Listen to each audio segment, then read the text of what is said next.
Gosh, I must have the absolute worst lighting setup known to mankind for a YouTube video. Oh gosh.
What is up, everybody? My name is Andrew, and welcome back to my YouTube channel. It's great to have you. I hope you're having a fantastic day. Bear with me today. Our lighting situation is not great because I don't own any good lights, and now that it's winter and it's only like 5 o'clock in the evening and it's dark outside, I don't know how can I have lighting for my videos? Oh, man. Anyway, today I'm very excited because I would like to talk to you about these two glorious musical instruments that I have in my possession. I like coming up with excuses to talk about fun things such as musical instruments. I hope it's fun. I guess I take comfort in the fact that you can choose whether or not you want to watch this video, and if it's a waste of your time, you can totally go do something else if you want to. But anyway, for those of you who are interested and want to hear me ramble on about musical gear, then you're in the right place, and I will at least enjoy myself. I hope it's fun for you to listen to as well. So, I had realized, along with the fact that I love talking about musical equipment, I also have never talked about any of my bowed string instruments in any videos. They've shown up in a lot of videos, but I've never talked about them. So this is a perfect time for me to talk about my string instruments, my violin and my viola. And these two, this violin here and this viola here, are two instruments that are actually not mine. And there are two other instruments, another violin and another viola, that have shown up in other videos, both of which are mine, but I don't have either of them with me right now. But I hope to feature those instruments again in a future video, and talk about them and their stories as well, because they're really remarkable instruments. But anyway, for today, I'd like to talk about these two instruments that I've had the privilege of playing on for the last while. So yeah, let's start with this violin here. So one thing that is super cool about violin family instruments, bowed string instruments, is oftentimes a lot of them are quite old, and it's a unique thing about these kinds of instruments is that they often last a lot longer than other instruments. Like, you find that brass instruments tend to not really even be capable of being restored to playing condition after they're a certain age, but violins and such, they just kind of live on, and they have such amazing stories behind them, and they're pieces of history, but they're also amazing musical instruments and works of art that are also tools with which we can make great art, and it's just the coolest thing, and I love that about these instruments. And this particular violin I have here has quite a story behind it. Most of the details of said story I do not know. But anyway, this violin, maybe I'll try and throw in a few like close-up shots of this violin. It's such a beautiful instrument.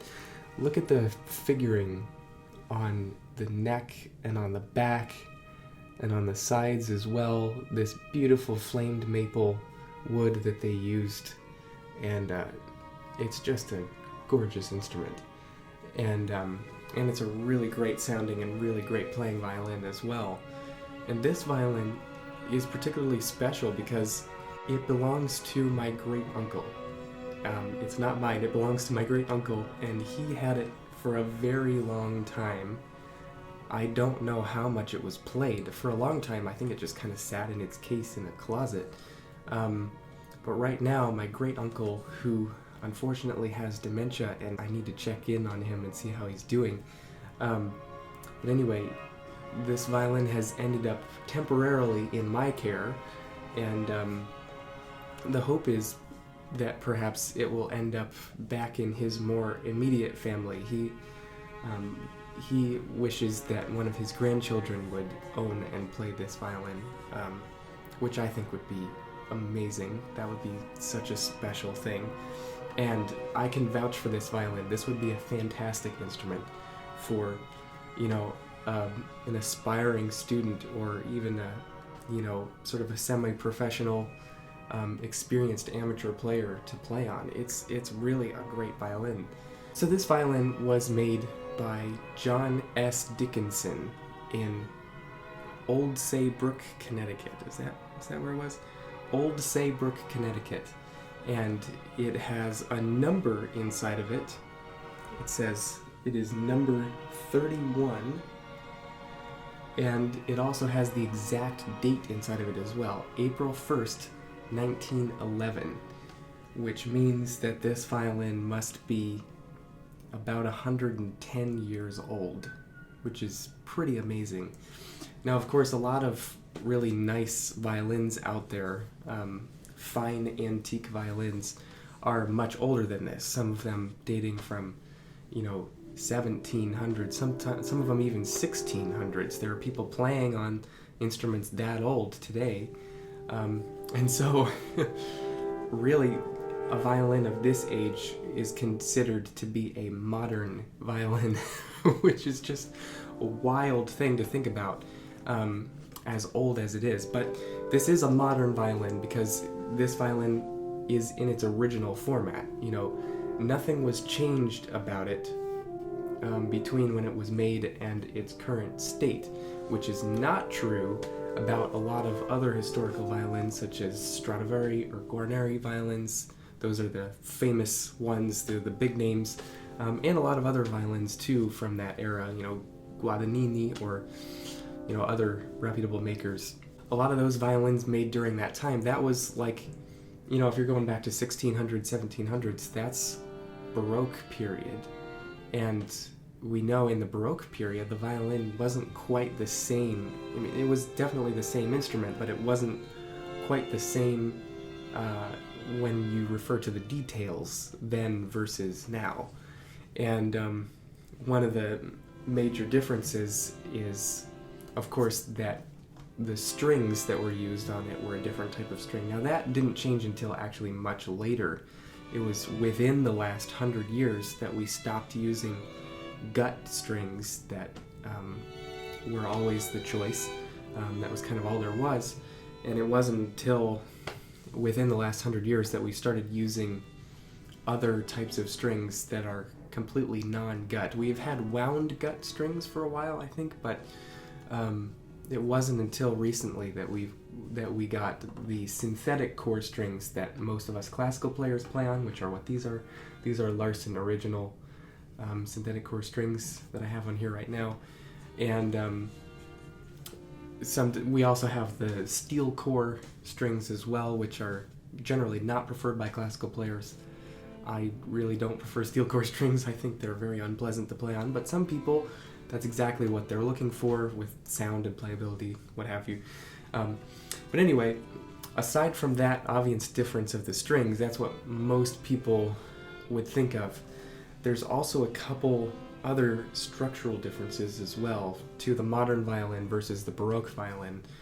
And one of the most notable differences is the neck, which is shorter, slightly shorter on the Baroque violin, and also does not come off of the body at as much of an angle. It's a little bit more parallel to the body, and so the fingerboard also is at less steep of an angle, and the bridge is not as high, and the bridge is also slightly flatter as well on the Baroque violin. And those characteristics were changed to what we have now. Also a longer fingerboard, a more curved, longer fingerboard, a steeper angle, a higher and more curved bridge. All of those things cause the violin to be a slightly brighter sounding and just much more agile instrument, designed more for just single note melodies and lots of fast notes and high notes, and you can really get around very easily. So anyway, this violin, it's more than 100 years old, and I have no idea where it came from. I have no idea how my great uncle ended up with this violin, who he got it from, who gave it to him, where, how many years it sat unplayed, who played this violin back before he had it. Did a really great player have it for a while, and did this violin, get taken to, the concert hall in Boston, and, somebody played Brahms' violin concerto on it or something? That would be just crazy. I doubt that something that cool is in the history of this particular violin, but, there is a history, and it's really a super duper neat thing to think about. Now, one thing that's very remarkable about stringed instruments, bowed string instruments like these, is how much they respond to human touch. And I've noticed that dramatically with this violin. When I first got it, when I first brought it to my house, it just didn't really sound very good. It had a very muffled, kind of stuffy sound. It wasn't very pleasant to listen to, and it was very unresponsive as well. Didn't feel good to play, didn't sound very good. But after, I took it to a shop and I had them fix a few things. There were a couple seams that had come unglued, and it needed a new bridge and a new sound post and new tuning pegs. Did all those things, and then it was playing better, but it still didn't sound great. But I decided to play it every day, play it a little bit every day for a week, and suddenly, around maybe the 5th or 6th day, it suddenly started to open up, and it suddenly started to really sing.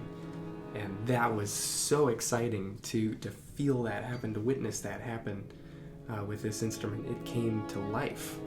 And, it goes to show these instruments, violins in particular, are such a special type of instrument. They're really kind of like living, breathing organisms that really respond a lot to your contact. You got to play them.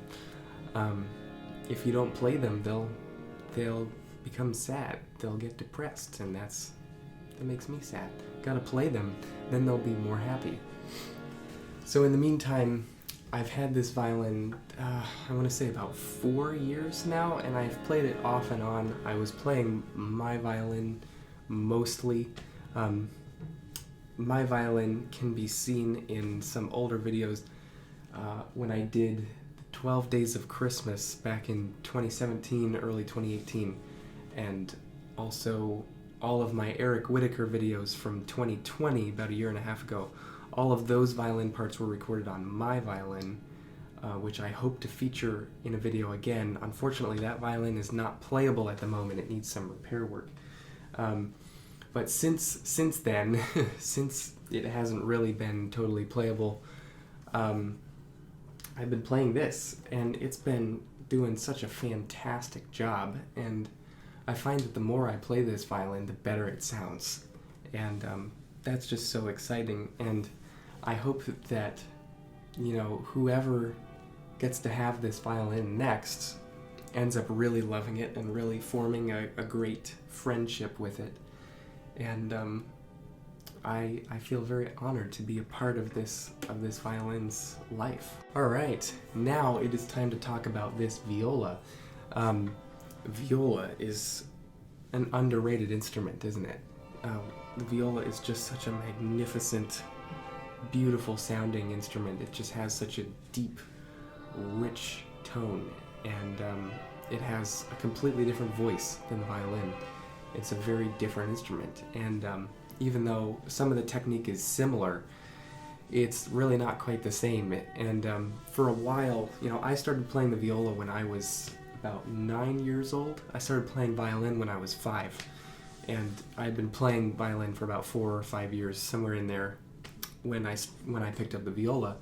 And I took to it pretty easily because a lot of the technique did translate to viola, but of course there are a lot of things that are unique to the viola as well, that you have to just play it a lot before you get the feel for those things. Things such as just sound. How do you get a good sound out of the viola? The viola is really a more difficult instrument than the violin. It's harder to play, and it's harder to get a good sound. It's harder to maneuver. It's just a more difficult instrument to play, which is, I think, unfortunately, often why the viola gets kind of thrown under the bus from time to time, because it's just, you have to take more risks playing it, and it's more difficult to make it sound great. But when it does sound great, it's just one of the most sublimely beautiful sounds in the world, I think, alongside the French horn. The French horn, which is another one of my main instruments that I play, French horn and viola, I think, have a very similar kind of sound concept. It's that middle voice with this really, really dark, really rich core to the sound. It's very songful and can often be very melancholy as well. But it can also be very bold and very noble, and those are qualities that I just love about both of those instruments. But in any case, so this viola, I didn't have room, of course I'm at school right now, and I could only take so many instruments with me. I mean, I have all these guitars behind me. I took a lot of instruments to school, but I wasn't really able to fit my viola. So I didn't take my viola to school with me, but my best friend, who happens to be an organist here, he lives nearby, and he was going to visit home in a few days, and it just so happened that I needed an instrument to play for an outdoor gig at church, and I was like, well, I don't know about taking my nice violin outside. This was about a month ago, or a little over a month ago, in October. It was going to be like 50-something degrees outside, and it's just a little scary to take a nice wooden instrument outside. He was like, well, I have this viola. I don't know if it's any good, but I have a viola just sitting at home, and I'm going to go home in a couple days, and I can bring it back, and you can see if it even plays at all. And if it does, you can take it out and play it outside, and if it gets destroyed, that's fine. We didn't even pay anything for this viola. I was like, wow, that is incredible. I'll take you up on that offer. So he brought the viola, and it actually plays great. This viola is what is this? It's a T.G. Frechner, handcrafted in Germany. It's definitely a student model viola. You can kind of see the very shiny finish on there. It's a very, very heavily kind of lacquered instrument. Even on the back of the neck you can see a lot of lacquer. It's kind of a sticky feel, but it's not terrible at all, and it really has a surprisingly good sound. It's a little nasally at times, but it's got also this richness and a real just beautiful envelope to the sound as well. It's not difficult for me to make a sound that I like on this viola. So I've been incredibly impressed with it. And I have no idea how much one of these would be worth. It's probably well under $1,000 to get one of these, just a cheap student level instrument that's very sturdily put together, with they probably used a very strong glue and, a very heavy finish so that if it gets beat up, if it's, in a school orchestra classroom, it gets beat up a little bit, it'll be fine. But I'm just incredibly impressed by it, and I've been enjoying making music on it a lot. And I should mention this is a 15.5-inch viola, so it's kind of towards the middle size-wise. It's, I guess, 16 is probably the more standard size, kind of. I don't know if there even is such thing as a standard, but probably 16 is the closest to what you'd consider standard.